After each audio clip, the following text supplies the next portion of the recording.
Fala pessoal, começando mais um episódio do Filosofia Tech, o podcast que discute a intersecção entre filosofia e tecnologia. E hoje a gente vai debater temas muito importantes como modernidade, ciência, tecnologia e muito mais. E para discutir isso, a gente trouxe aqui um convidado especial, Andrei Venturini, super bem-vindo. Queria que você começasse se apresentando antes de qualquer coisa. Obrigado, eu gostaria de parabenizar, primeiro de tudo, pelo espaço cultural que vocês estão formando, eu acho que isso é fundamental. E falando um pouquinho, então, da minha vida, eu me chamo Andrei Venturini Martins, fiz a minha graduação em filosofia, né? Eu lembro que na época eu escolhi fazer filosofia justamente porque eu me deparei com algumas questões, por exemplo, né? Se Deus é todo poderoso, por que o mal existe, por exemplo, né? Que é uma pergunta que nos leva a inúmeras outras consequências, né? Poderíamos dizer o seguinte, ou que o mal não existe, e ausência de bem, como Agostinho, ou poderíamos dizer que Deus não é todo poderoso, então se Deus não é todo poderoso, ele é um Deus fraco, então como fica essa história? Veja, essa foi uma questão importante para mim, e entre outras, e aí eu fui para o mundo da filosofia, comecei a estudar, me apaixonei por um autor chamado Blaise Pascal, filósofo do século XVII. Ele tem uma frase muito conhecida, né, que a gente pode até usar para mandar uma frase bonita para a namorada, para a esposa, que é a seguinte: o coração tem razões que a própria razão desconhece.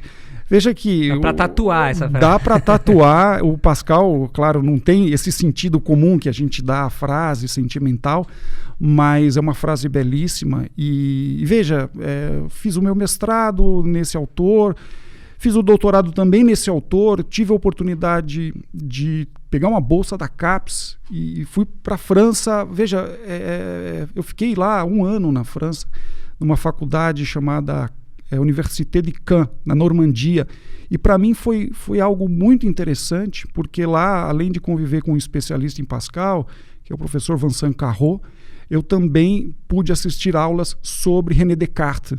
Então, essa questão da modernidade, essa discussão, né, sobre a modernidade, ficou muito intensa, né, na minha formação.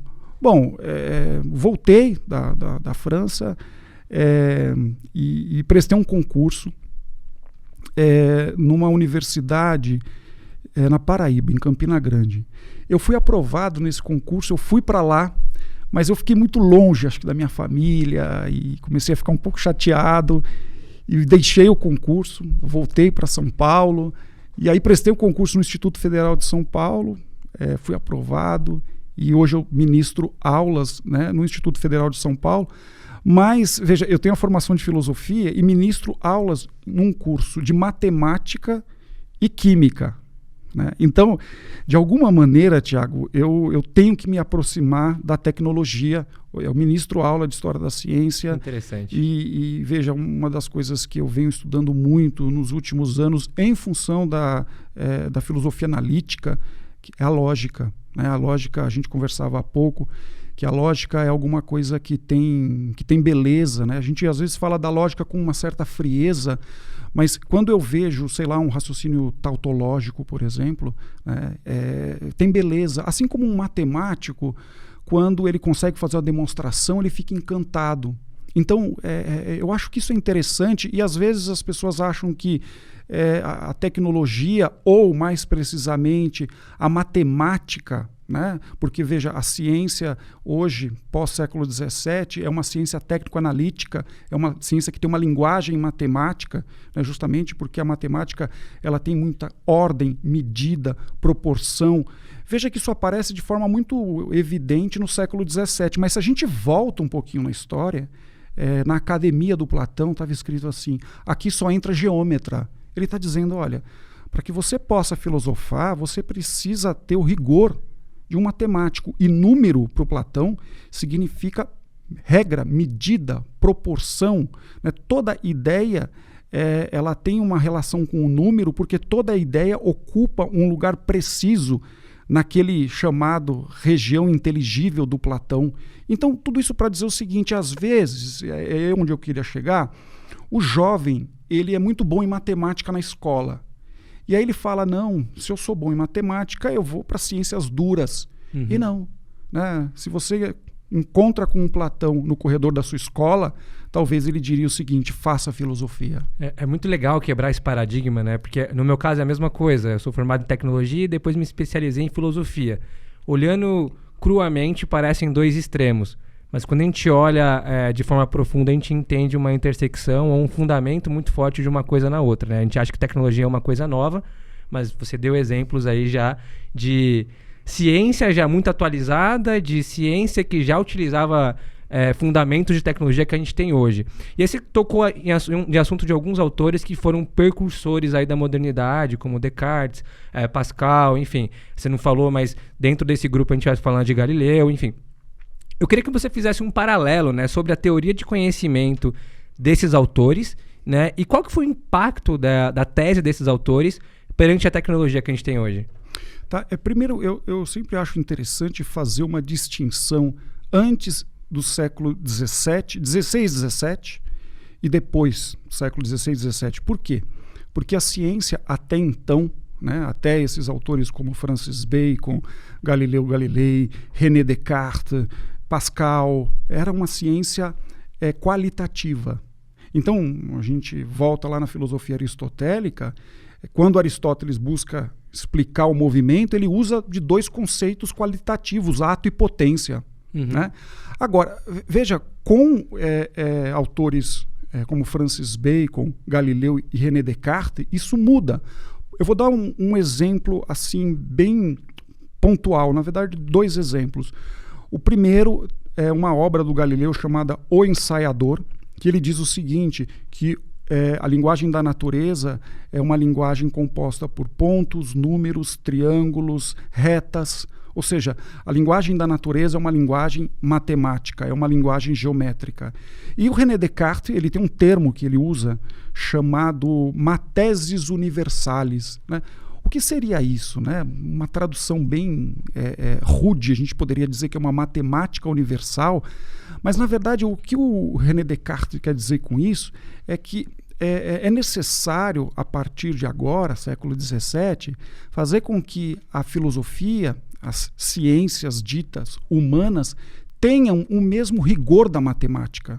Ele dizia, olha, a matemática ela é altamente rigorosa, mas qual é a funcionalidade? Para que ela serve? Qual é o intuito do estudo da matemática? Ele diz, bom, a matemática é altamente rigorosa, então nós temos que trazer o rigor da matemática e compor um método. E aí ele vai escrever a obra Discurso do Método e lá vai expor o seu método. Então, nesse sentido, o que a gente percebe é que a linguagem da ciência é uma linguagem matemática, a partir daí. Veja que isso tem um eco muito grande, porque hoje, por vezes, o aluno confunde física com matemática, por exemplo, né? Justamente porque a física ela usa de uma linguagem matemática e o aluno começa a achar que física são aquelas fórmulas matemáticas. E, na verdade, é possível falar de física sem fazer menção necessariamente às fórmulas da matemática, né? Eu acho que, nesse sentido, tem um pensador que morreu não faz muito tempo. Ele escreveu uma obra, Universo numa Casca de Nós, né, o Hawkins, e ele interessante que ele escreve uma obra de física com uma única fórmula. Uma única fórmula. Então, veja, ele está dizendo, claro que a matemática é a linguagem da ciência, mas é possível falar de ciência sem necessariamente falar de matemática. É possível falar de técnicas, né, para a apreensão da natureza sem necessariamente falar da matemática. Agora, um outro ponto que eu ainda trago, ainda no século XVI, XVII, nessa passagem, né? Então falei do Galileu, falei do René Descartes, é o Francis Bacon. O Francis Bacon ele tem uma obra chamada Nova Atlântida, que é um livro muito pequeno, sabe? É uma leitura Inclusive fácil, aquela leitura de ônibus, né? Tem texto em filosofia que a gente não consegue ler no ônibus. Vai ler a maioria. Crítica da razão pura no ônibus, né? Da prática. Não dá. Nem que você pegue o ônibus aqui em São Paulo chamado Rio Pequeno. É um ônibus que ele roda São Paulo inteiro. Eu não sei se ele tem ponto final, esse ônibus, mas você não consegue ler. Pode, né? fazer ida e volta. Pois é, você não consegue ler porque você precisa de uma concentração de dicionário, borracha, lápis. Mas veja, esse é um texto muito pequeno e, na época, é um texto que funcionou, Tiago, como uma espécie de escrito de ficção científica, na época. Porque o Francis Bacon ele fala de uma sociedade feliz, ele fala de uma ilha, né, que era hipertecnológica, né? E aí quem conta a história são europeus que iam naufragar. E aí, essas pessoas que moravam nessa ilha totalmente isolada do continente europeu, essas pessoas elas resgatam esses náufragos, levam essas pessoas para a ilha e, veja, esses náufragos, um deles faz essa narrativa de como aquela ilha e aquela sociedade era altamente tecnológica. Então, por exemplo, lá pelas tantas, o narrador fala de máquinas que voavam. Falavam de incubadoras que produziam órgãos, por exemplo. Falava de espaços que eles conseguiam reproduzir os fenômenos da natureza, inclusive gelo. Então, assustador, né? Pensar que veio dessa época. Pois é, né? E veja que aquilo que a gente, naquela época, pensava como uma espécie de utopia, né? Hoje é uma realidade, máquinas voando. Em São Paulo, você olha para cima, você vê máquinas voando, né?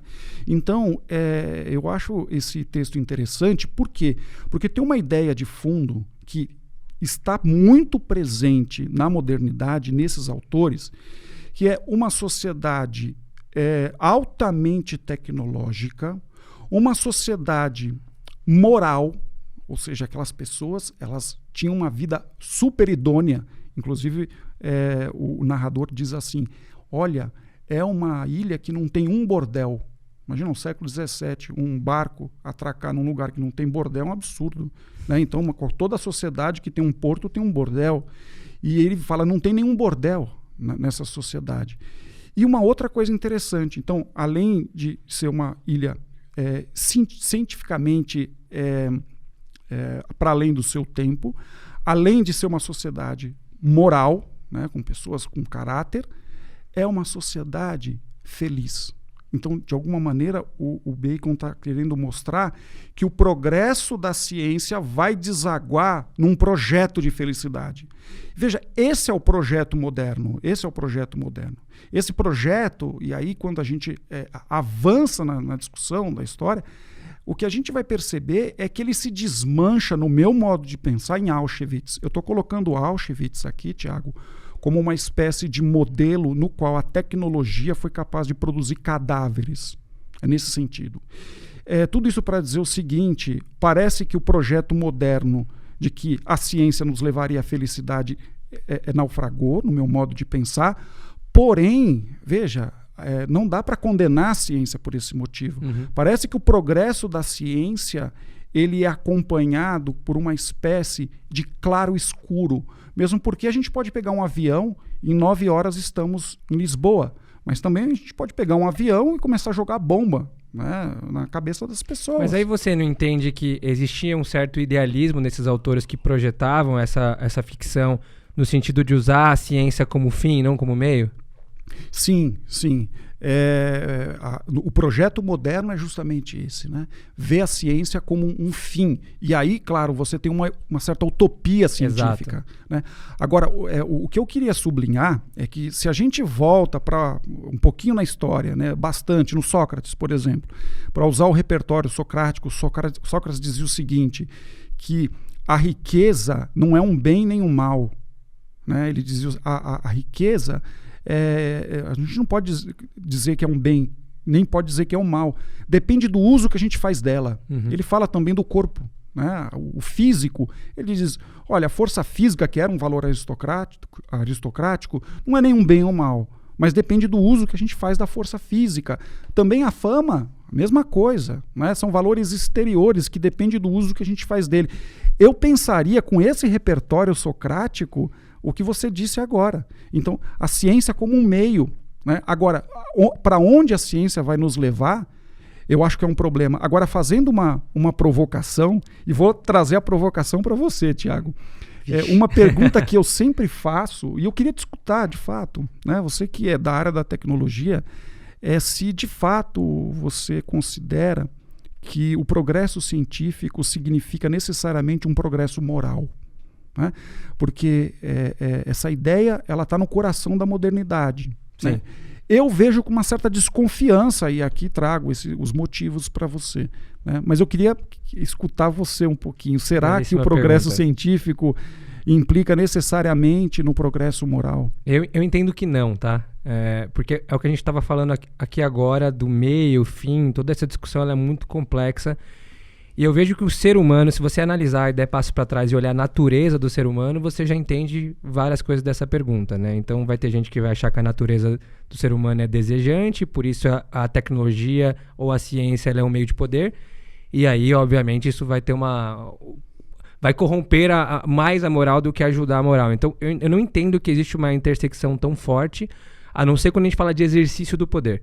Né? A tecnologia, cada vez mais, você vê a centralização das grandes big techs, tendo dados de todo mundo, você vê umas iniciativas de descentralização. Tudo isso, na prática, é usando a tecnologia para a ciência política. E aí, quando a gente chega nesse nível de ter esse tipo de discussão, eu acho que é sinal que a gente já falhou no sentido ético e moral de a ciência, de certa forma, potencializar uma melhor ética e moral humana.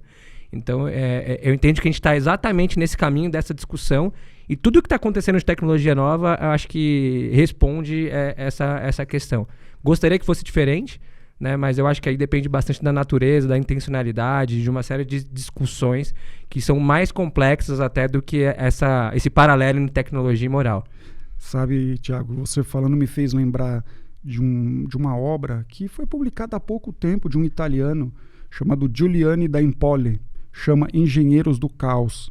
E é interessante essa obra porque ele diz o seguinte, e aí pensando essa intersecção que você fez, né, esse contato da tecnologia e da política, ele diz o seguinte, que na política hoje, aquele que consegue dominar os meios tecnológicos e consegue inventar um adversário, esta pessoa, esse político, ele consegue trazer para si, por meio da tecnologia, né, concentrar em si um grupo muito grande de pessoas, insuflar o ódio nessas pessoas e aí sim mostrar qual é o alvo. Exato. Eu vejo que isso é algo que vem sendo muito usado. Né? A gente tem um ano de eleição, né? E 2022, e eu acho que essa técnica ela já está sendo usada e ela já foi usada em outras eleições no Brasil e, é claro, em outros países também. Mas eu acho que esse é um diagnóstico interessante desse contato da tecnologia com a política. Eu vejo assim, eu gosto também muito de analisar a história. E eu vejo que, na prática, é muito parecido com o que a gente via de Império Romano, que totalmente expansionista, baseado na força. Agora a gente está fazendo expansionismo baseado em tecnologia. Sim. Então, isso que você falou, essa história de criar um vilão, de juntar tribos para atacar e para expandir e para dominar, a diferença é que a gente está usando uma ferramenta diferente agora, que é a tecnologia. E que tem muito mais alta escala, porque a gente está falando de internet, né? Só que exige também mais inteligência na manobra. Então, essa é a parte de quem trabalha com tecnologia como eu, de quem trabalha com inteligência artificial, tem muito receio de onde a gente pode chegar. Vai depender muito do caráter humano nessa utilização, que pode ser maligna ou benigna. E aí a gente cai de novo naquela questão do uso da tecnologia, né, que de fato é alguma coisa que depende do uso que a gente faz dela. Eu gosto de enfatizar isso, sabe, Tiago, porque existem pessoas que, quando escutam esse diagnóstico, demonizam a tecnologia. Só que assim, veja, a tecnologia é capaz de produzir vacina. Exato. Veja, todo esse instrumental que nós estamos usando aqui, essas imagens que vão chegar para as pessoas, isso é fruto da tecnologia. Veja, a aproximação que as pessoas têm por meio de mensagens e vídeos, isso é uma coisa espetacular. Olha, eu, antes de fazer filosofia, né, eu comecei falando da minha vida como se tivesse nascido na universidade, né? Mas antes, eu, como maior parte, né, dos jovens brasileiros, eu queria muito ser jogador de futebol. Muito, mas muito. Joguei bola há muitos anos. Inclusive, eu fui para um time em Portugal. Joguei na Europa. Bom, eu lembro que eu ficava esperando o final de semana, o sábado. Eu comprava um cartão de 10 euros, inclusive eu fui para lá naquela virada em Portugal do escudo para o euro, né? Então eu peguei as duas moedas, mas eu lembro que o cartão custava 10 euros e eu usava esses 10 euros para conversar com a minha mãe no domingo e acabou, depois só na outra semana. Um túnel de solidão e depois só na outra semana, era muito jovem e tal. E hoje, veja a facilidade, você clica num aplicativo, você vê a imagem da outra pessoa. Você tem esse contato visual com a outra pessoa. E veja, eu acho que isso, por um lado, pode ser muito positivo, sem dúvida, mas eu acho que isso também pode ser negativo. Tem esse aspecto sombrio que paira a tecnologia. Eu vou dar um exemplo, né? O jovem hoje, os centennials principalmente, que nasceram com o celular na mão, e claro, não só o celular, mas a internet ela passa a ser comercializada em 1995, então a pessoa tinha aquela internet que ficava em casa, né? Discada, você estava na internet, voava o chinelo, falava, olha, sai da internet, que era caro. Vão me ligar, né? E a gente falava, olha, eu tenho mais 30 minutos de internet esse mês e tal. Bom, o que aconteceu? Em 2007 foi lançado o iPhone. Então a pessoa ela tinha uma internet na mão e ela andava com essa internet para onde quer que ela vá. De alguma maneira, o que eu percebo é que isso alterou o comportamento das pessoas, né? Então eu gostaria de falar dessa coisa da imagem, porque eu lembro que quando eu era muito mais jovem e eu tinha um contato muito maior com as pessoas, né, com os jovens, porque, veja, não tinha computador, essas coisas, né, eram coisas escassas. Eu lembro que a gente conseguia ler os sinais, né? Você falava alguma coisa, a pessoa, sei lá, mexia a perna, você falava, aí a pessoa não gostou. Então você aprendia, desde moleque, a ler os sinais, né? Agora, hoje, como você tem esse contato enquadrado pela tela, inclusive você pode conversar sem ver aquela outra pessoa, eu acho que isso faz com que o jovem, principalmente, e o adulto, fica cada vez menos treinado nessa atividade do relacionar-se corpo a corpo. E o relacionar-se corpo a corpo, esse encontro corpo a corpo, esse encontro com a carne, ele é diferente do encontro virtual. Eu acho que a pandemia mostrou isso. Né? É fato. E de alguma maneira, eu acho que é a tecnologia transformando o nosso comportamento. Então, eu acho que é importante que fiquemos atentos a isso, porque é um fenômeno que, pelo fato de estar muito próximo de nós, é difícil de ver. Eu costumo dizer o seguinte, olha, quando você tem um texto que está lá no século V a.C., né, sei lá, você pega uma obra do Platão, o Teeteto do Platão, que ele vai discutir o que é conhecimento, é uma obra difícil de ler porque ela está em grego, né? Eles estão num contexto cultural diferente do nosso. Eu estou aqui no Brasil, não falo grego, mas falo português. Estou num contexto cultural totalmente diferente, então eu tenho que transpor, na medida do possível, né, todo esse ato cultural e tentar, né, entender, né, aquele texto.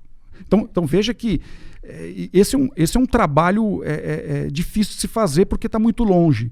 Mas quando eu estou diante de um quadro, por exemplo, e o quadro está muito perto, eu também não consigo ver, que é o que acontece em relação à tecnologia.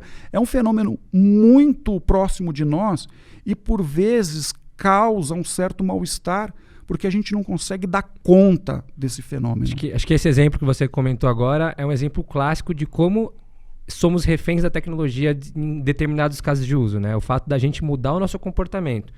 por algum estímulo da tecnologia ou por alguma transformação digital, digamos falando, é algo perigoso, né? Dado que nós criamos aquilo. Sim. Então, é um ponto que eu também analiso bastante.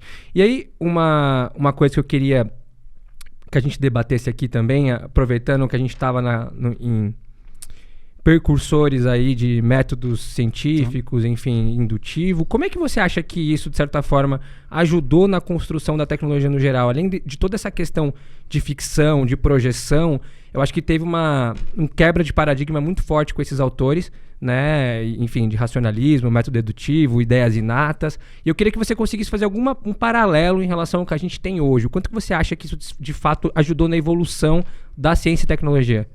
Tá, eu acho que existem alguns fenômenos que, de fato, se passaram no século XVII, que são capitais para a gente pensar o nosso próprio tempo. Então, um exemplo que eu acho interessante, enquanto cisão, enquanto separação de ciência e religião, por exemplo, que é algo que hoje está entre nós, né?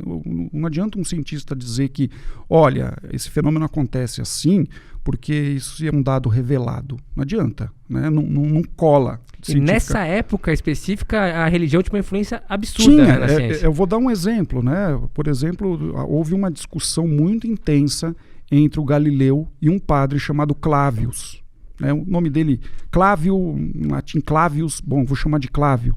E é interessante que nessa discussão ela funcionou da seguinte forma: eles apontaram a luneta para o céu, né? E aí o Galileu olhava e falava, olha, eu estou vendo isso, isso, isso, e o padre Clávio olhava, eu não estou vendo nada disso, né? Então, veja só, a luneta de Galileu, se hoje qualquer um de nós, né, colocar o olho ali, olhar, não vai ver nada. Mas da mesma maneira que quando a gente olha um microscópio, se você não tem uma formação biológica, você fala, tem um monte de mancha ali, ou senão um raio-x, né? É muito comum a gente escutar uma chapa, né? Um raio-x, você olha o raio-x, o médico vê um monte de problema ali, e você, que não tem todo aquele conhecimento, você não consegue enxergar. Então, o Galileu era alguém que, quando olhava nessa luneta, né, ele conseguia ver coisas que as pessoas não conseguiam enxergar. Parecia que ele estava à frente do seu tempo. E estava, porque a luneta ela era usada como um instrumento de guerra, para que você pudesse ver os navios, né, e aí se preparar. A grande sacada do Galileu foi apontar isso para o céu. E ele começou a ver um monte de coisa e escrever. E veja, ele sustenta, né, uma teoria de um precursor, que é Copérnico, um padre, veja, alguém que está dentro da Igreja Católica, e ele passa a sustentar o heliocentrismo de uma forma muito intensa. E veja, ele não conseguia provar, porque ele não tinha instrumental para provar aquilo que ele dizia. E aí, o que a Igreja, como ela contra-argumentava? As Escrituras, elas não são uma contradição em relação à natureza. Então, existem passagens nas Escrituras, por exemplo, o Salmo 93, que diz assim, a terra está firme e jamais tremerá. Bom, se a terra está firme e jamais tremerá, a terra não se movimenta. A terra é o centro, e Deus colocou o homem no centro, porque o homem é a imagem e semelhança de Deus. Então, veja, se Galileu está certo, as Escrituras estão erradas. Veja que uma rebeldia, né? A ciência era uma rebeldia. Pois é, veja, a ciência é uma rebeldia e veja, a ciência é alguma coisa que pode desmanchar um sistema religioso construído durante muitos séculos. Bom, o Galileu não conseguia sustentar aquilo que ele dizia, e aí a Igreja diz, silêncio obsequioso, fique em silêncio. André, a Igreja estava certa? Sim.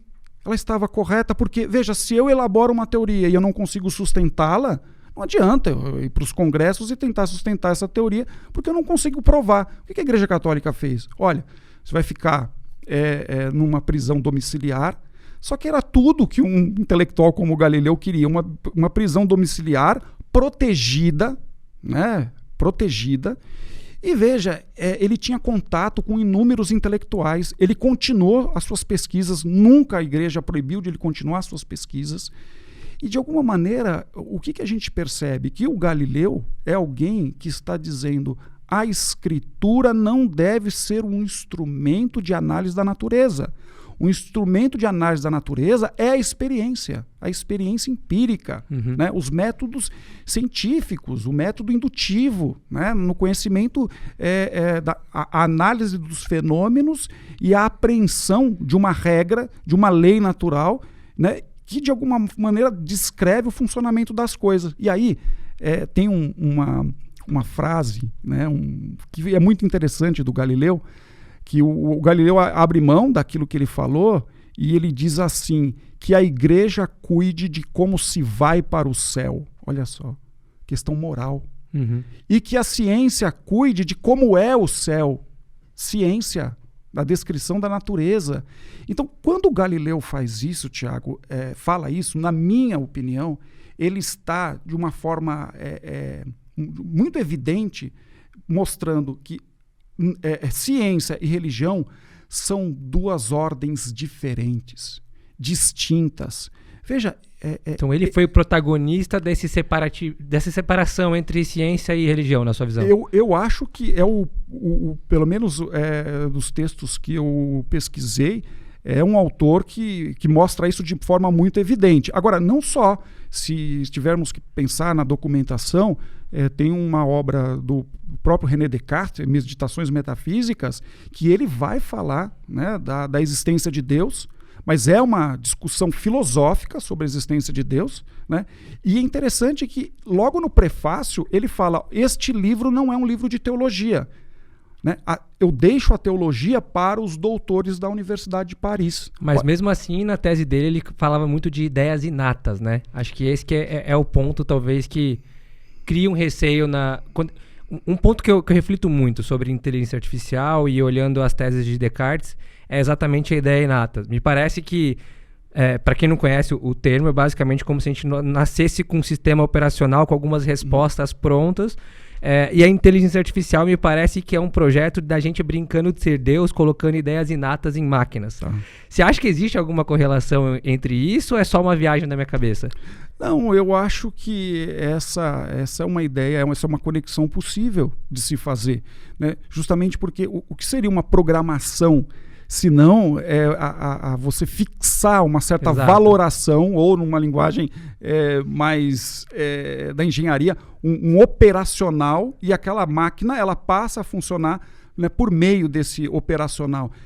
Veja que o próprio René Descartes, ele sabe que existem algumas ideias que são inatas, entre as quais Deus, né? Porque ele faz todo um caminho de ceticismo, e o ceticismo é sempre muito bom, né? O ceticismo é alguma coisa que, quando você entra em contato com ele coloca em xeque aquilo que você acha que é evidente. O ceticismo é um tipo de filosofia, no meu modo de pensar, que nos leva a uma questão importante, que é como é que você sabe aquilo que você acha que sabe? Como é que você sabe aquilo que você diz que sabe? Né? E o René Descartes, ele passa por esse momento cético, não fica pedra sobre pedra, né? E aí ele diz, bom, e o que eu posso afirmar? Eu posso afirmar que eu penso, e pelo fato de eu pensar, eu existo, porque mesmo que eu pense que eu não exista, mesmo que eu erre e esteja enganado, pelo fato de me enganar eu penso, e pelo fato de pensar eu existo necessariamente.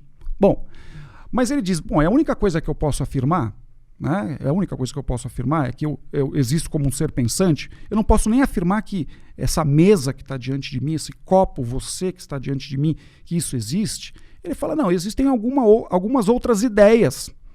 A ideia de infinito, né? E ele diz, bom, a ideia de infinito, qual é a relação que eu tive com o infinito? E aí ele fala, bom, o universo ele é infinito? Não, ele falou, o universo é indeterminado. Olha que interessante. Porque você falar que o universo é infinito, como é que você vai demonstrar isso do ponto de vista da física? Você não tem como demonstrar isso, né? Então, por um lado, você começa a fazer uma viagem com a imaginação pelo universo, aí vai ter uma placa escrito Game Over. Não tem isso. E aí você não consegue provar, é como um número incontável, né? E aí ele diz, bom, é indeterminado, mas de onde vem a ideia de infinito? Né? A ideia de infinito, ela já é inata. E a ideia de perfeição? Né? Qual é a relação que eu tenho com a perfeição? Me mostra um objeto perfeito, um objeto que não seja instável. Bom, infinitude e perfeição, esses são atributos de Deus. Deus existe, Deus não me deixa enganar. Então, eu acho interessante porque, olha só... Ele tem um raciocínio, portanto. Tem. Agora, olha só que interessante. Deus existe, Deus não me deixa enganar. Então, olha, é uma ideia inata que de alguma forma garante, né, que as coisas existem. Então, olha só, o poder das ideias inatas. No René Descartes, foi capaz de sustentar todo um sistema.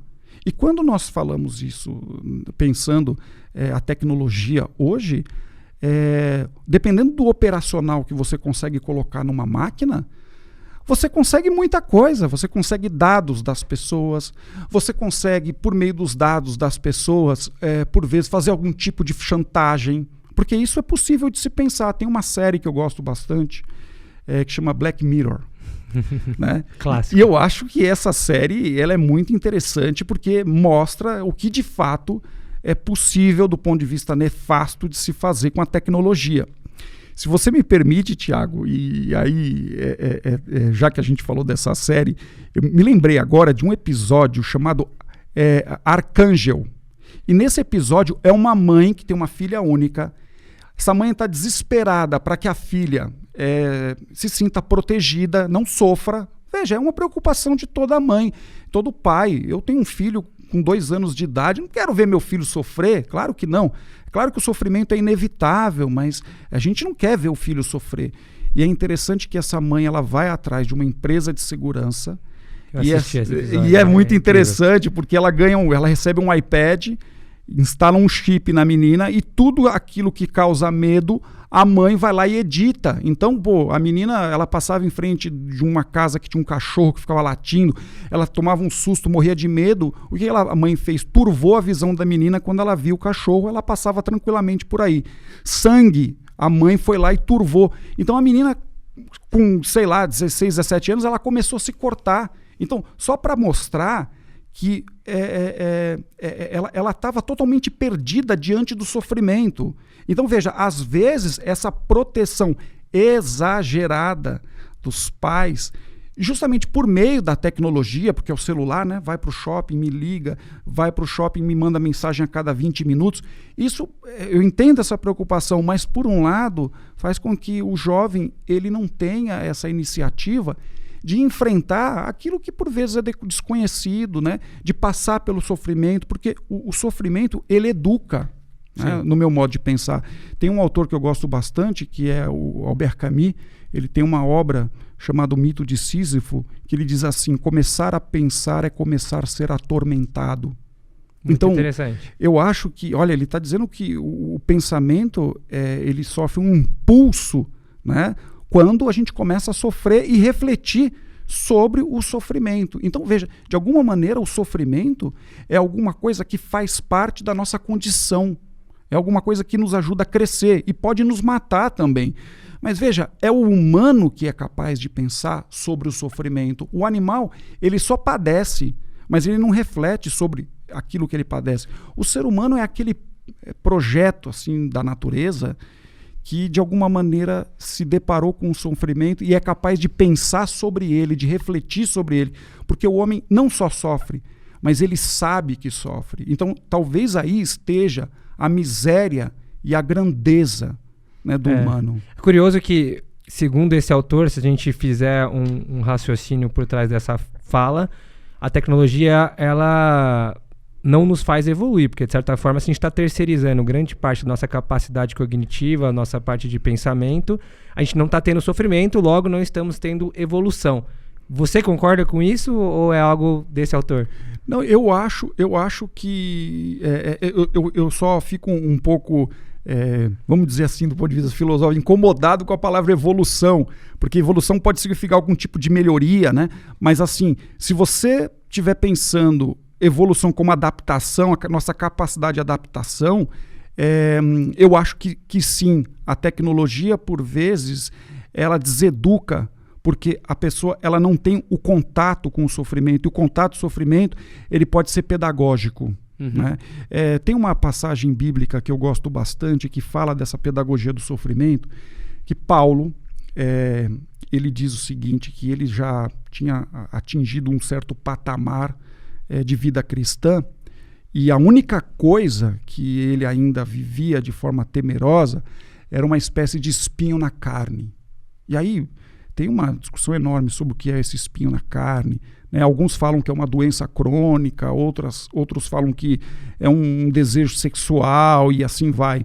Mas é interessante que ele pede a Deus que esse espinho da carne lhe seja retirado, que esse sofrimento, né, esse pecado lhe seja retirado.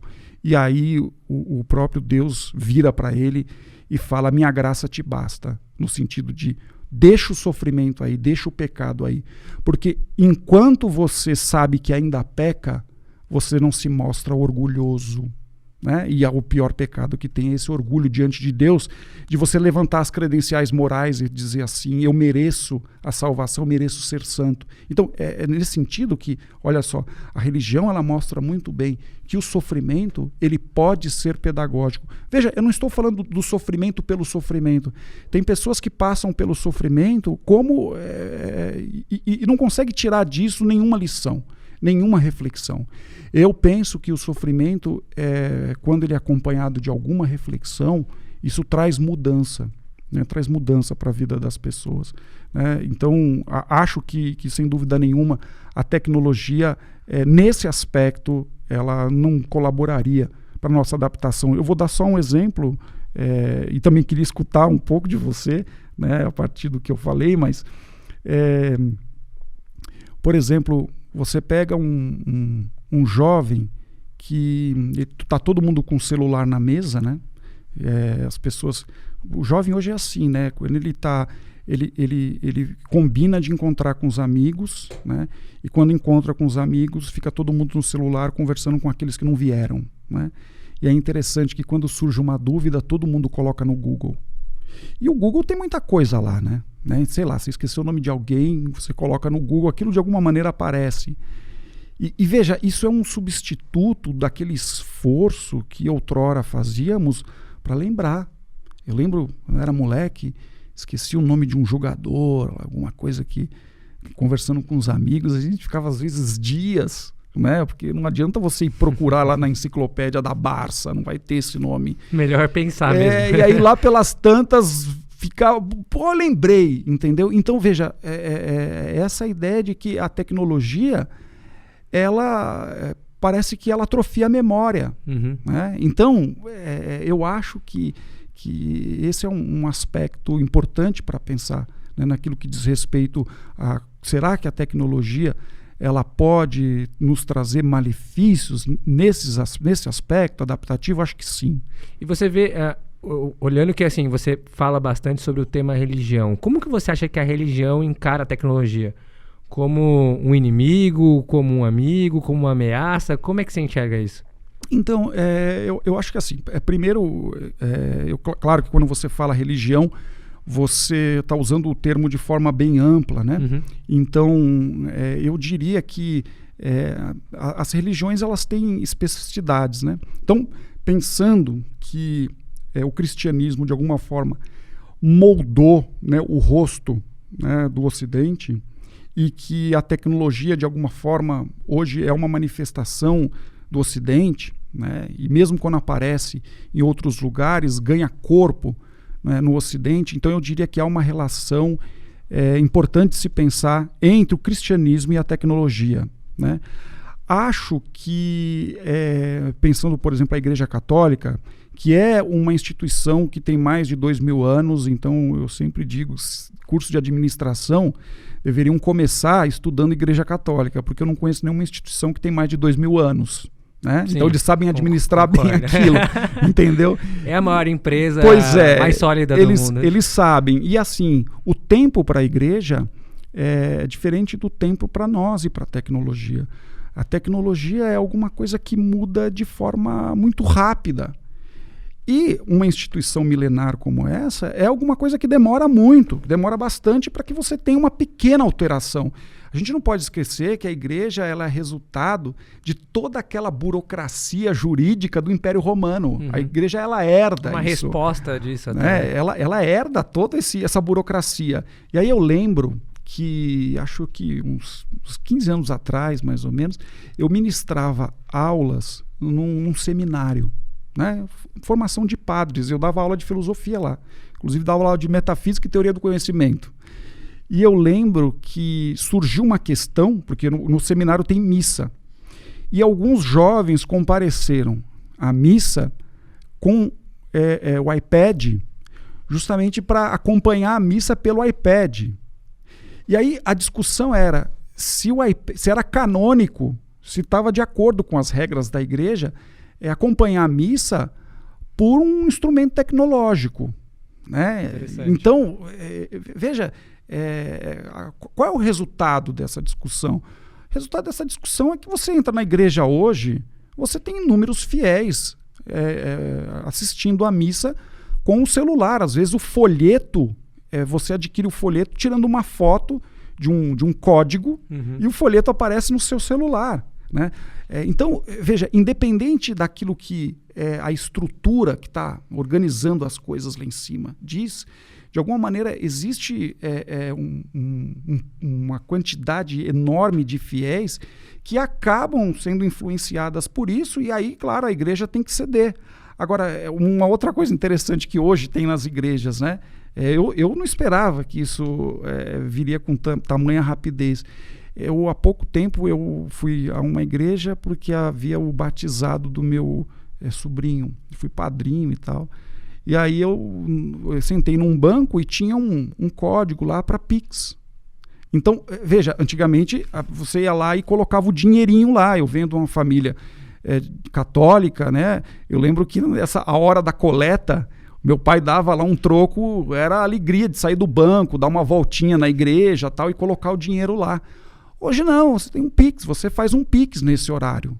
Então, veja, olha como a tecnologia, de alguma maneira, ela vai tomando conta da instituição. Por exemplo, hoje, o Papa, ele não só fala, né, lá na Praça de São Pedro, né, então tem esse contato com a população, mas ele dá mensagens pelo Twitter, por exemplo. Sim. Então, veja, claro que o Twitter é uma manifestação tecnológica, mas nós já tivemos manifestações religiosas fortíssimas no Brasil por meio de padres cantores, né? Então, pensar aqui, Padre Zezinho, Padre Joãozinho, Padre Marcelo Rossi, que foi um fenômeno, inclusive, na Rede Globo de televisão e etc. Então, para mostrar que a religião cristã, católica, por exemplo, passou a ver a tecnologia como um instrumental importante para a divulgação do evangelho. Ou seja, antes poderia ser uma ameaça, mas eles acabaram se adaptando e entendendo que não daria para brigar contra isso. E hoje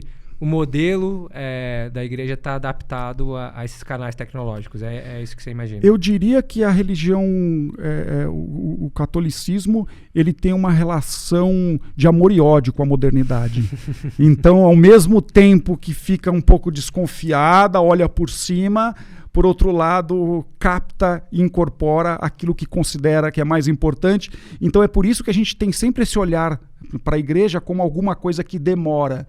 É porque a igreja ela é sempre muito desconfiada, mas ela vai se adaptando, ela vai se acomodando, né, às criações culturais, entre as quais, né, a tecnologia. Aqui eu dei alguns exemplos que são empíricos. A pessoa pode ir numa igreja hoje e comprovar, né? Há pouco eu conversava com um amigo que ele fez filosofia comigo, eu fui para o mestrado em filosofia e ele foi fazer teologia. Hoje ele é padre, né? E ele dizia assim: Andrei, eu preciso instalar na minha igreja esse modelo para colocar Pix, né? Porque ele falou, olha, as pessoas não andam mais com dinheiro, nós estamos tendo um problema na coleta, isso interfere na administração da igreja, diminui a renda, eu não estou conseguindo pagar os funcionários que cuidam da igreja, que estruturam aquele espaço. Então, olha só, a tecnologia no universo religioso passou a ser uma necessidade. Isso, se a gente agora sai do universo católico e vai para o universo protestante, o que a gente vê é que tem redes televisivas famosíssimas que foram compradas por grandes líderes religiosos e hoje se tornam um instrumento de divulgação não só daquilo que eles consideram uma cultura válida, mas também da própria religião. Então, de alguma maneira, eu acho que não tem como a religião ela ficar totalmente separada da tecnologia, né? Porque a tecnologia ela acaba ditando as regras de como as coisas devem funcionar. Um exemplo típico, né? Há uns 3 anos atrás, eu não tinha WhatsApp. Eu ficava lá com um monte de papel velho, lendo o dia todo pelo menos não tinha fake news, pelo menos.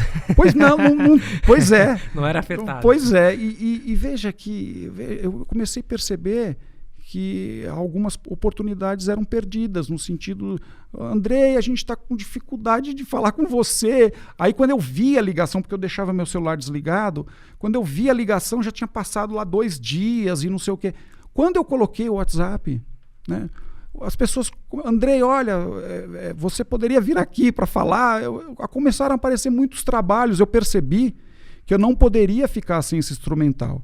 Aí depois, na PUC, no Laboratório de Política, Comportamento e Mídia, lá eu tenho um núcleo de estudos sobre Santo Agostinho, né, bispo de Hipona, pensador que está lá na passagem do século IV para o século V, eles me convenceram que, Andrei, você precisa ter um Instagram. Hoje eu tenho um Instagram, né? Às vezes eu falo isso para alguns alunos, professor, você está com Instagram? Estou com Instagram. Então, justamente porque eu vejo que esse é um instrumental, e aí eu uso, né, esses instrumentos como uma forma de divulgação cultural, né? Eu não estou ali para ficar postando o que eu jantei, nada disso, mas é um instrumento de divulgação cultural. E veja, eu acho que se a gente souber usar disso, é algo de grande valia. Tem muita gente buscando na web espaços culturais. E me tira uma dúvida, a gente estava lá no início falando um pouco de autores aí que foram essenciais para a modernidade, principalmente Francis Bacon. E eu lembro que nos meus estudos sobre ele, ele falava muito que não existia verdade absoluta, né? Isso foi amplamente debatido, é amplamente debatido até hoje. E aí, olhando a tecnologia hoje, a quantidade de informações que a gente tem, me parece que fazia sentido o que ele estava falando, né? Enfim, hoje a verdade acaba sendo uma perspectiva de amplos ângulos, porque a gente tem informações vindo de todos os lugares, é tudo muito interpretativo. Como é que você vê isso, assim, a correlação entre a tese dele sobre não ter nenhuma verdade absoluta com o que a gente está vivendo na tecnologia? Interessante que o Bacon, para ele, a verdade é filha do tempo, né? A verdade é filha do tempo. Que é o mesmo que dizer que não há uma verdade absoluta, válida em todos os tempos, em todos os contextos e tal.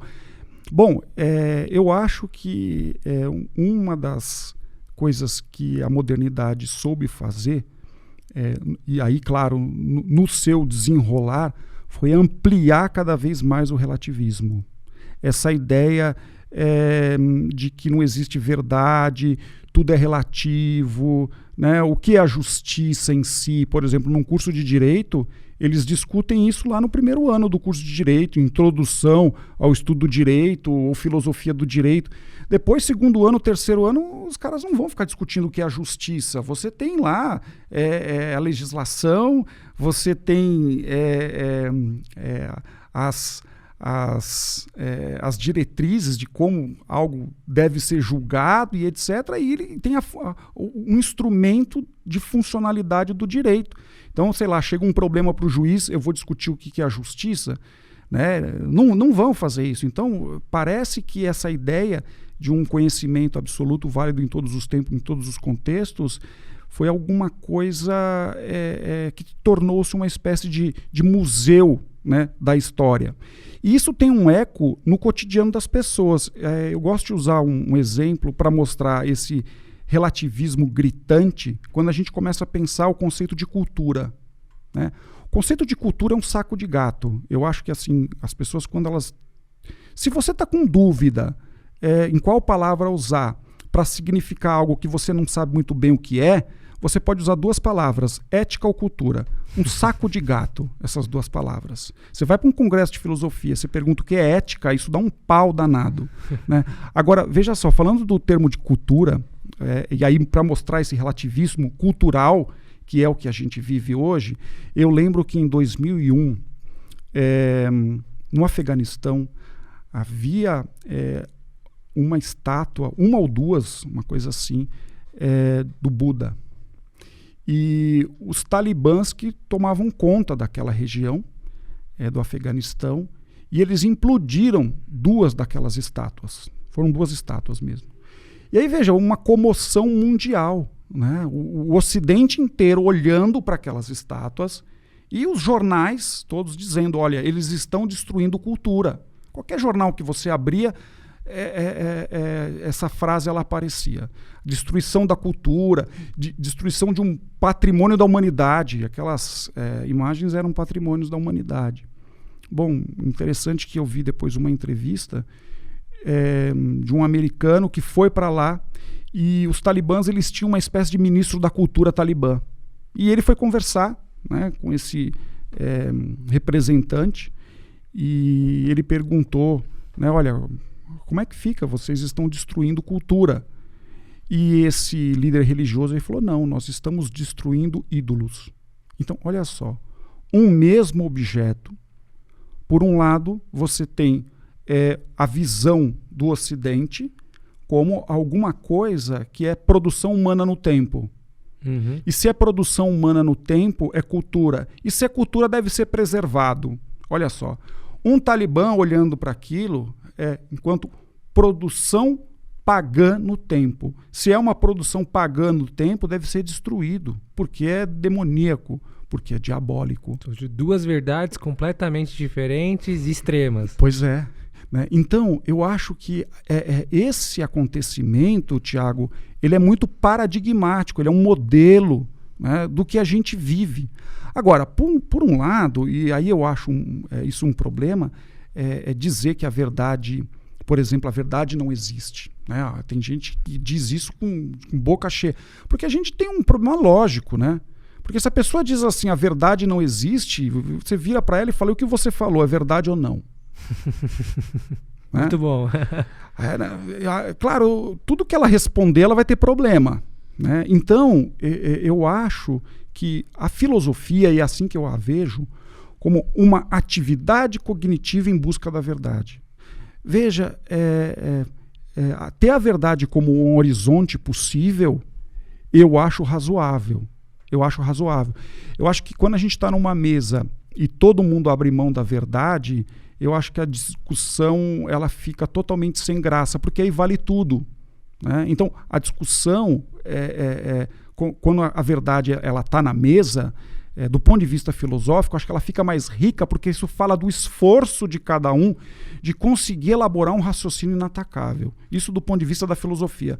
Mas do ponto de vista político, olha só, isso pode trazer inúmeros problemas. Porque se eu estou com a verdade da história, se eu estou com a verdade política, então eu devo eliminar aquele que, de alguma maneira, não está. Olha só, é assim que, por vezes, isso é entendido, né? Por sistemas mais radicais. Mas olhando por essa linha, você acha que a tecnologia ela tende a ajudar nessa busca da verdade ou atrapalhar? Não, eu acho que a tecnologia ela tende a produzir mais relativismo. Eu, claro, estou pensando a tecnologia lato sensu, as mídias sociais e etc. Justamente porque hoje, um termo que está na moda hoje é narrativa, né? Então eu vou usar esse termo na moda porque orna, como diz o mineiro. Mas assim, a tecnologia ela colabora para que as narrativas elas sejam cada vez mais ampliadas. Pulverizadas. Né? E aí a gente, analisando isso, fazendo um diagnóstico disso, a gente vê coisas bem estranhas, bem loucas, eu diria, Tiago. Sabe por quê? Porque às vezes a gente vê um político que tem uma interpretação de algo X, uma interpretação totalmente bizarra, e você fala, não é possível que alguém vai aderir a isso. E você tem um grupo considerável que adere a essa ideia X, e aí você diz, mas por que essas pessoas fazem isso? Porque, veja, aderir a uma ideia absurda de um líder político é mostrar que está em sintonia com ele, é mostrar que de fato está do lado dele, mesmo diante dos absurdos. Então é por isso que a gente vê por aí ideias malucas que por vezes isso dá quórum. Por exemplo, eu como professor, por vezes eu encontro alunos que dizem não, a Terra é plana.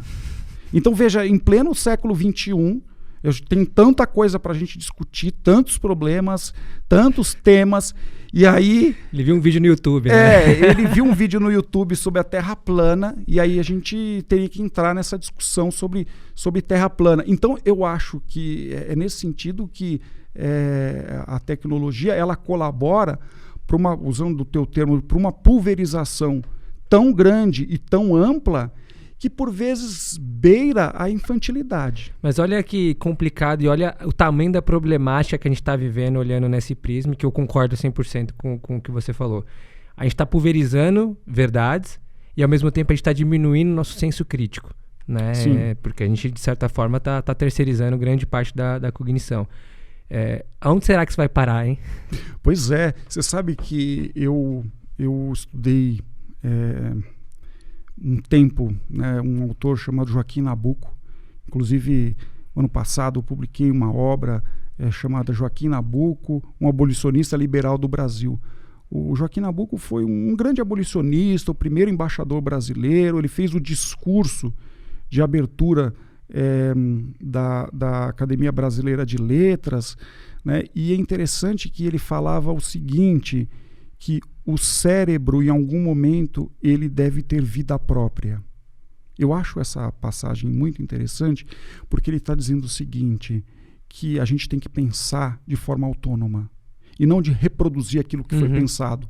Então eu acho que essa atividade de reproduzir aquilo que já foi pensado, por vezes ela se manifesta nas mídias sociais, muito, né? Uma notícia falsa, sei lá, isso ganha um número de adeptos que, por vezes, para você desfazer e mostrar que é falsa, você não consegue. É como um travesseiro que você sobe num prédio, esse travesseiro de pena balança e você não consegue juntar todas as penas depois.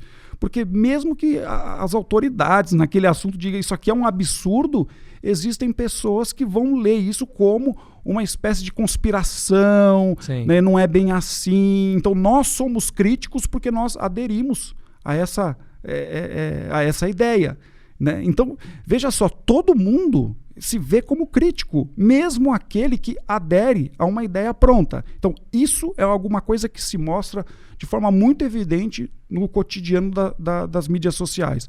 Agora, não só na academia, isso é muito comum também, né? Então, sei lá, a pessoa vai fazer um curso de filosofia, e o curso de filosofia é interessante, né? Você entra lá no primeiro ano, eu costumo dizer, primeiro ano você senta lá e acha que é o Platão. E aí você começa a escutar os professores falar, você percebe assim, não, eu sou um bobo. Aí no segundo ano, você fala assim, nossa, eu sou um bobo mesmo. No terceiro, você fala, eu estou começando a entender. No quarto, fala, eu acho que eu entendi alguma coisa. Acabou o curso. Né? Então, quando acaba o curso, aí você sabe que não sabe, né? Parece que você faz aquela experiência socrática de perceber o vazio de si. E o que é interessante é que, muitas vezes, esses jovens na universidade, eles são educados simplesmente para reproduzir de forma fidedigna aquilo que já foi pensado. Ou seja, a experiência contrária. Eles querem sair do curso achando que sabem. Pois é. E na verdade, o que acontece é que esses jovens eles ficam, por vezes, atados a um pensador, casa com ele, né? Casa com esse pensador e fica a vida inteira repetindo esse autor, né? E veja, em nenhum momento, se você pergunta para um sujeito desse qual é a crítica que você faria a esse autor que você estuda, ele ficaria sem saída, né? Nunca pensou de forma crítica. Então veja, o sujeito faz filosofia, ele se acha crítico, mas ele é incapaz de fazer uma crítica àquele autor que ele estuda. Então veja, aí nós temos uma mentalidade cativa. Sim. Então eu acho que em algum momento é necessário fazer o que esse filósofo brasileiro sublinha, que é justamente dar vida ao cérebro, pensar de forma autônoma, produzir ideias, né? Colocar em xeque. Há pouco eu conversava com um colega da matemática e ele falando assim, Andrei, olha só, o Pitágoras ele disse isso, uma conversa boba, e tinha uma lousinha, né? E ele falou assim, olha, eu vou mostrar que o Pitágoras estava errado. Ele foi lá, fez uma teoria de conjuntos e falou assim, ó, tá vendo? Nisso ele estava errado. Fiquei pensando, é difícil a gente encontrar alguém na área da filosofia que fala, olha, nisso daqui o fulano estava errado, nisso daqui ele trocou os pés pelas mãos. Por exemplo, tem uma passagem na República, e eu acho interessante essa passagem, porque o Platão está organizando lá aquilo que ele chama de uma cidade ideal, né? E ele fala que quando o Estado nasce justamente porque nós temos necessidade não só de alguns homens, mas de muitos homens. Nós precisamos uns dos outros. E aí nasce uma primeira classe que ele vai chamar uma classe de artesãos, de comerciantes. É uma classe que produz a riqueza. Mas, veja, os homens eles não têm todos o mesmo talento, e tem uma segunda classe que surge, que é a classe dos guardiões. Essa classe ela tem a função de proteger a cidade e conquistar novos territórios. E veja, nessa classe dos guardiões há uma divisão. Aqueles que mandam e aqueles que obedecem. E aí, veja, os que mandam compõem uma terceira classe, que é a classe dos filósofos, que serão aqueles que comandarão, né, a polis, que comandarão, né, a república. Bom, lá pelas tantas, o Platão ele começa a falar do que cabe a cada uma dessas classes. O que cabe ao artesão, o que cabe ao guerreiro, ao guardião, né, ao soldado, e o que cabe também ao filósofo. E eu achei interessante que quando ele trata dos guardiões, ele diz que uma das coisas que os guardiões devem se preocupar é justamente para que não mude o modelo educacional. E quando a gente começa a pensar o modelo educacional, o Platão diz o seguinte: essa primeira classe de comerciantes não precisa passar por nenhum tipo de educação especializada. Fiquei pensando, se você traz essa ideia, né, para o nosso contexto, é claro que isso é algo anacrônico, mas pensando no ponto de vista do Platão, que era uma cidade ideal, e ele diz que essa regra não deve ser mudada, né? Veja, isso daí é alguma coisa que beira o absurdo, porque, veja, como é que você vai ter um técnico em mecânica se ele não passa por uma formação especializada, né? Então, hoje, nós temos uma sociedade altamente especializada, né? E aquele sistema do Platão, pelo menos esse aspecto do sistema do Platão, não cabe. Então, cabe uma crítica. Uma outra crítica que é possível fazer, ele diz que os guardiões e as guardiãs, porque existiam mulheres também, não devem ter uma esposa, né? Então não deve ter uma família, justamente porque vai ver todas aquelas pessoas como família e todos os filhos, né, existentes como filhos, porque você não sabe de quem é seu filho ou não. O Platão em nenhum momento parou para pensar que existe ciúmes, que existe inveja, entendeu? Não, o Platão era um idealista puro, né? Muita coisa que ele projetava, enfim, acho que nunca aconteceu. O caso, por exemplo, eu acho interessante você deixar a cargo de liderança quem tem discernimento para isso. Sim. É uma tese muito interessante, mas não passou de uma utopia, né? A gente vê hoje o cenário talvez contrário. Quem menos tem discernimento é quem governa. Pois é, e é interessante que quando você fala, né, uma utopia, é claro que a utopia ela pode servir de parâmetro para algumas coisas.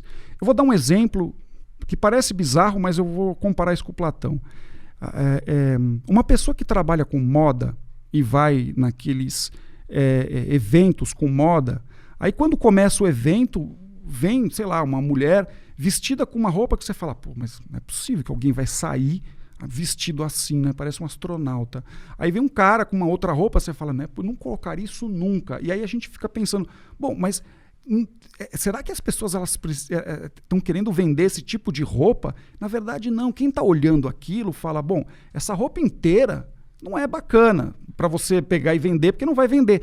Mas existe lá um ombro que é interessante incorporar. Existe um botão que foi colocado naquela roupa que parece ter uma forma diferente, é bonito. Tem um bolso que está cortado de uma forma diferente e eu posso aproveitar. Veja, eu leio Platão assim, eu leio a República assim. Existem aspectos ali que eu vejo que são relevantes. Um deles, como você bem colocou, é que a liderança, né, de uma república deve estar na mão daquele que é dialético, daquele que tem a visão do todo e das partes. E uma outra coisa que eu acho importante quando o Platão fala do governante, o governante ele não quer governar, e é por isso que ele deve governar. Porque ele não quer, ou seja, ele não tem nenhum interesse pessoal. Mas como ele tem um compromisso ético com as pessoas, né, como ele tem um compromisso pautado pelos valores que ele conhece, ele contempla o bem, né, e pelo fato de contemplar o bem, ele age de acordo com ele, então ele deixa essa atividade contemplativa filosófica, a conversação filosófica, justamente para voltar para a caverna e auxiliar os seus que estão lá olhando para as sombras. Sim, então, eu acho que esse aspecto é importante, essa visão do líder como um técnico e alguém que tem um compromisso com aquelas pessoas, né? Agora, se a gente analisar e aproximar o Platão do Maquiavel, a gente percebe as diretrizes da política hoje. Então, a política... Até porque o Maquiavel era um empirista, né? Então... Pois é. O Maquiavel, o Platão era alguém que estava tentando conduzir a sua grande embarcação para uma ilha utópica. O Maquiavel é aquele, olha, não tem ilha utópica, a ideia é governar para que o barco continue navegando. E aí ele faz aquele manual para mostrar, olha, se você quiser continuar no poder, é assim que funciona. Acho que, assim, para concluir o pensamento, eu lembrei agora de o que a gente aprende bastante em filosofia, que é a tese, antítese e síntese, né? É o que está faltando. Porque quando você fala de reproduzir, basicamente a gente traz a tese de alguém, começa a reproduzir externamente, seja via internet, começa a escalar essa informação, mas a gente não para mais para pensar, para criar uma antítese daquilo, para olhar qualquer outro extremo. E se tem uma coisa que fez muita diferença na minha vida, é quando vai estudar um filósofo, olha exatamente o contraponto dele, para você realmente ter uma transcendência de conhecimento do que aquilo está sendo gerado. Andrei, queria agradecer a sua presença, o papo está super legal, mas acho que a gente conseguiu passar tudo o que a gente gostaria para o público. Queria deixar agora esse espaço para você deixar uma mensagem, deixar suas redes sociais, antes da gente finalizar mais esse episódio. Olha, Thiago, quero agradecer o convite. Para mim foi um prazer enorme parabenizar você e toda a produção por esse espaço cultural e dizer que isso é cada vez mais importante. E a gente viveu aí um momento de pandemia e, veja, esses espaços eles aparecem cada vez mais. Eu acho que esse é um efeito positivo, né, da pandemia, mas existe um ponto, e aí vai enquanto mensagem, como você sublinhou, que eu acho que é um eco da pandemia, que é aumentar a sensação de vulnerabilidade das pessoas. Então, no sentido de as pessoas ficarem preocupadas, será que a pandemia vai voltar? Será que vem alguma outra coisa? E quando isso acontece, isso me faz lembrar uma frase de um bispo, que ele morreu durante essa pandemia, um bispo católico, né, chamado Dom Pedro Casaldáliga. E uma vez conversando com ele, ele me disse assim, eu era muito jovem, e eu não esqueci dessa frase. Ele disse, Andrei, a esperança não decepciona. Eu não sei se isso é verdade ou se isso é falsidade, se isso é falso, mas essa frase ela tem uma beleza e quando ele me falou, toca fundo, porque era um senhor na época de 85 anos quando ele me disse essa frase. Então eu deixo essa mensagem para todos aqueles que vão nos assistir. A esperança não decepciona. Muito bom. Então é isso, pessoal. Queria agora agradecer mais uma vez a audiência de vocês. Espero que a gente tenha criado esse senso crítico. Espero que vocês tenham se sentido provocados com tudo que a gente passou. Acho que a última mensagem que eu queria deixar aqui para vocês é: sejam críticos com as informações que vocês veem por aí. Tentem transcender os pensamentos que vocês veem por aí. Acho que tudo que a gente passou aqui, de todas essas teorias, né, do conhecimento aí, históricas de grandes autores, acho que, no mínimo, tem que deixar uma semente aí na cabeça de cada um. Bom, é isso. Obrigado e até o próximo episódio.